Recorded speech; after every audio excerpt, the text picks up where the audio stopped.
I'm James Lynch, and this is my stock report for UFC 326, taking a look at the biggest winners and losers from the event.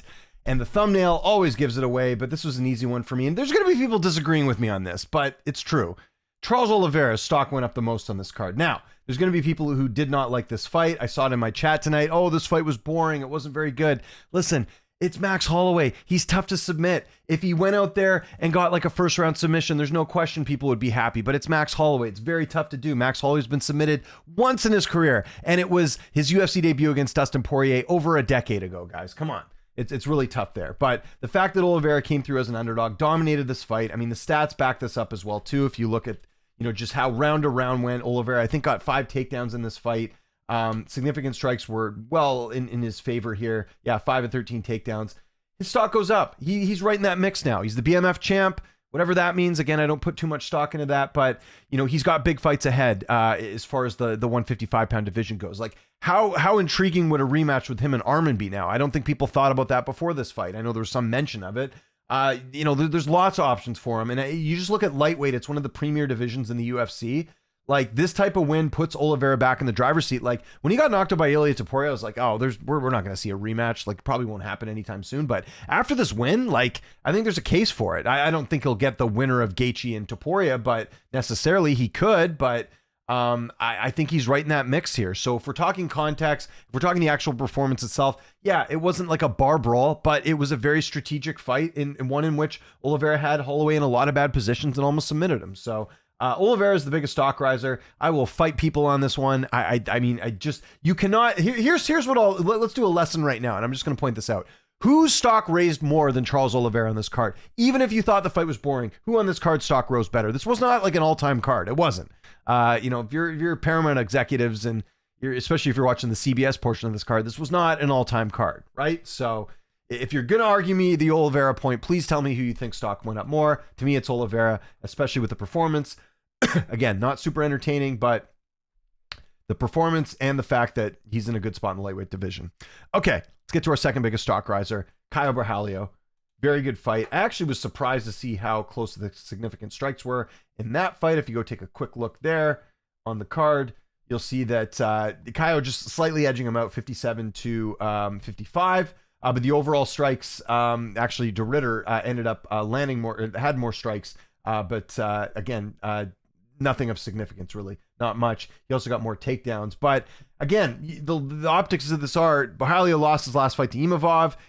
Both these guys needed to win, right? If you're in the hunt in the middleweight division, you needed to win this fight, and he ends up winning. He's in a great spot right now in the middleweight division with the fact he gets this win. He calls out DDP. That's a realistic fight that could happen. He's in that mix that includes Anthony Hernandez, who I know just lost, but you got like Strickland, him, Brendan Allen, like these guys are all like kind of in that mix right now. So the fact he goes out there, gets it done, takes out a guy who, many thought was going to get the title shot had he just gone out there and beat Brendan Allen, and he couldn't even do that in Reiner De Ridder. I think Borralho is in a very good spot here. Like the win tonight, thought he looked great. Caio Borralho, easily the second biggest stock riser on this card. Okay, let's get to our third biggest stock riser on this card, and to me, it's Gregory Rodriguez. Again, he had a fairly, an easier opponent. He's a little bit of a favorite here at minus 160. Again, this is more of a context thing and the performance itself. I mean, he gets a first round finish. That's about as good as it gets, but he's won 3 in a row. He's won 6 of his last 7. That, to me, very good stock rise in the middleweight division. Again, he's a bit on the older side there at 34, but we're looking at the rankings right now in the weight class. He certainly has situated himself where, and here's the thing, the Paramount era, UFC likes a guy like Gregory Rodriguez. That's probably why he was on this card. He's knocking guys out. I mean, that is must-see TV. 11 wins by knockout now. His stock definitely goes up. Gregory Rodriguez, RoboCop, certainly one of the big stock risers on this event. Okay, let's go to our stock droppers. Again, this is going to be a card that's kind of obvious here. Oh, actually, sorry, I got 2 honorable mentions before we get to the stock droppers. Okay, honorable mention. Again, people may disagree with me here. I got to give an honorable mention to Cody Garbrandt. I don't think this fight was very good. It was really weird, actually, with the low blows and all that stuff. But here's the context. Former champion gets his first win since December of 2023. I didn't realize it was that long, right? But his stock goes up because he basically saved his job. If he lost this fight, that would have been 3 in a row. I think there was a case of Garbrandt getting released from the UFC. So just by him keeping his job, I think his stock has to go up. Some people were weird about the decision. I think they gave Cody round 1 simply because of the elbow, but that round 1 could have gone the other way too. I think people were kind of split on that fight. Actually, I haven't had a chance to look at the media scorecards for that one, how people scored it, because it was close, but then there's the fouls too, right? So what did he end up getting at? He was at, so majority of media thought the long one. But listen, this is more of a context pick. He lives to see another day. We may see Cody Garbrandt continuing to fight in the UFC after this. So again, first win since December of 2023. And also wanted to give a quick mention to Dyer. I'm probably butchering that, but he's a guy that his back was kind of against the wall. He was, coming into this off a couple losses. Needed to win. He ends up winning. Again, I thought he had a bit of an easier opponent, but he was an underdog. He gets the win. He'll get an honorable mention from me. Okay, let's get to the stock droppers. Again, kind of obvious on this card because there wasn't a whole lot to take away. First biggest stock dropper on this card has got to be Max Holloway. There was at no point that Charles Oliveira was in any sort of danger in this fight. Had Holloway won, he could have made a claim to getting the winner of Gaethje and Topuria for the simple fact that he has already beat Gaethje and he beat Poirier, and he was in a good spot, and those were 2 really good wins. But this was, like I said, very one-sided. Holloway's 34 now. Like, I don't really know where he goes from here. I know he lost to Poirier in between the Gaethje fight, but this is at 45. This is a new division for him. And technically, he was 2-0 at lightweight coming into the Oliveira fight. Now he loses. It's kind of back to the drawing board here. I still think he beats most of the guys in the weight class. Like, people are asking me tonight about him and like BSD or like Rufy or these guys. Like, I think he can beat those guys. I think he just met his match in a bad style matchup where he fought a really good guy in Oliveira and it was just too much for him. But his stock goes down simply because, well, the performance itself, the title shot that maybe he could have got from getting the win here, a lot of stuff. So yeah, Holloway's the biggest stock dropper on this card. No questions asked. Didn't have any answers for Oliveira, and it showed in the main event. Okay, second biggest stock driver. Again, kind of obvious here, but it's De Ridder.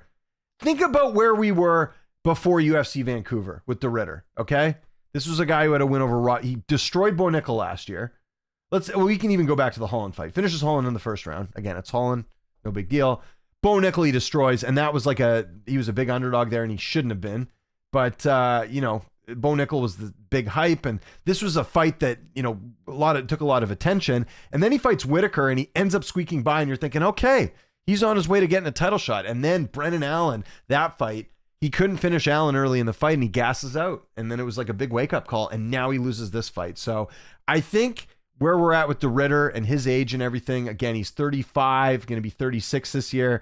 He's probably the gatekeeper at 185, I would think. A fight that actually. I was thinking about actually for him maybe would be him and Hernandez. That would be an interesting one. I think they're kind of around the same ranking too.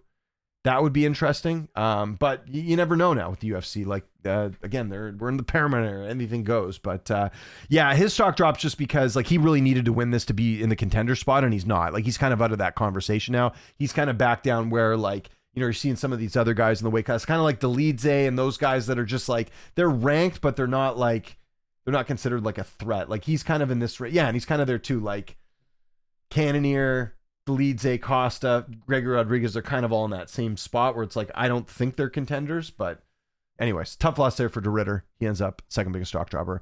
Third biggest stock dropper. Again, this is kind of an optics thing as well. I mean, this fight just wasn't good, but Rob Font, tough for him now. 38 years old, 2 straight losses, had lost 4 of his last 5 a couple of years back, and you thought this was probably the end of the road. Then he turns back the clock, getting that big win over Kyler Phillips, slightly beat Masamoto in that other one, and then lost to David Martinez, and now to Rosas. It's like, where do you go from here? He's 38. If Font continues to fight in the UFC, if the UFC likes him, they keep him around. I mean, he's only lost 2. I think they'll give him another one for sure, but it's about building up other guys, kind of like this fight was. Like this fight was designed to give Raul Rosas sort of a step up and build up on his resume. And by the way, that's why I didn't put Raul Rosas on the stock risers list, because I don't think this helped him. I think if anything, it hurt his stock a bit. Yes, the win helps in terms of having Rob Font on your resume, but the performance wasn't good. So I just kind of avoided it altogether. You could maybe add him as an honorable mention, but I don't know. I think Rosas is kind of in the same spot he was before his last fight, if I'm being honest. But Rob Font, his stock goes down just because, again, back-to-back losses, 38 years old, in a pretty stacked bantamweight division. That's going to be a tough one. So yeah, Rob Font is my third biggest stock dropper. So in the comments, let me know your 3 biggest stock risers, 3 biggest stock droppers. Would love to hear from you. Follow me on Twitter, TikTok, Instagram, @Lynch on Sports. My name is James Lynch. Thanks so much for watching, and I'll see you next time.